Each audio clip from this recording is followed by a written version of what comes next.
everybody, and welcome to our Valentine's Day story time. I am Miss Toni, and today I'm going to be reading Pete the Cat, Valentine's Day is Cool by Kimberly and James Dean. We also have a Valentine's Day card making craft kit that you could pick up at the library starting February 12th while supplies last. Let's begin. Pete the Cat, Valentine's Day is Cool. I meow you. Aw, cute. It was the day before Valentine's Day, and Pete was riding his skateboard home when he saw his friend Callie. She was holding a big red heart that said, "Love." "Have you finished your Valentine's Day cards?" asked Callie. "No, Valentine's Day is not cool," Pete said. "Oh, Pete, Valentine's Day is my favorite holiday. It's a day to tell people how special they are to you," Callie insisted. Pete skated on, but something in the back of his mind told him that Callie might be right.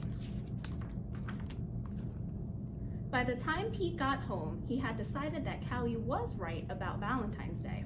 So he got out his pencils, paper, crayons, and markers and sat down at the kitchen table. First, Pete started to work on a card for his friend Larry. Pete made several cards with big red hearts, but he was not happy with his work.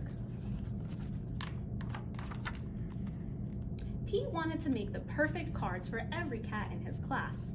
"I'll never get all these cards done in time," Pete told his mom.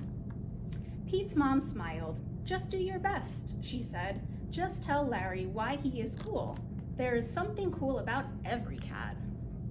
Pete got back to work. He thought hard. What was cool about Larry? "To Larry, Happy Valentine's Day, from Pete."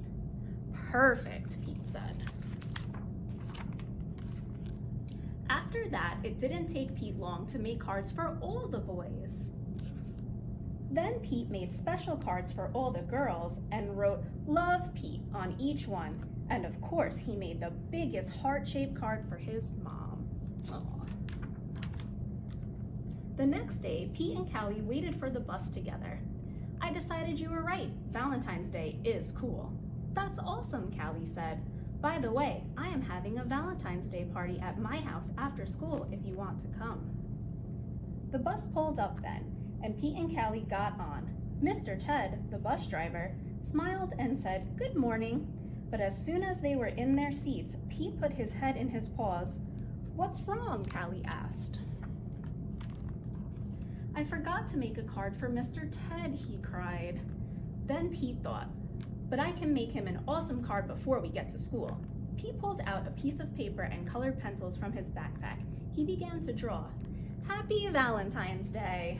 Thanks for picking us up every day for school," Pete and Callie said as they handed Mr. Ted his Valentine. "Thank you," Mr. Ted told them. "You just made my day." "What about Mrs. Gold, the crossing guard? We need to make her a Valentine too," Pete practically shouted. "Let's do it," Callie said. "Let's make Valentines for everyone." Pete and Callie got super busy making cards for everyone. After school, Pete went to Callie's party. He rang the bell, and then he froze. Uh-oh. Callie opened the door only to find her friend in panic. "What's wrong, Pete?" "I forgot something very important," Pete admitted. "What?" Callie asked. "I just realized I forgot to make a card for you," Pete said. "That's okay, Pete. Cards are just a way of showing you care. Hanging out with you? That's better than any card. This is the best Valentine's Day ever." And happy Valentine's Day to you. Love, Pete. Thanks for watching. Happy Valentine's Day, everybody.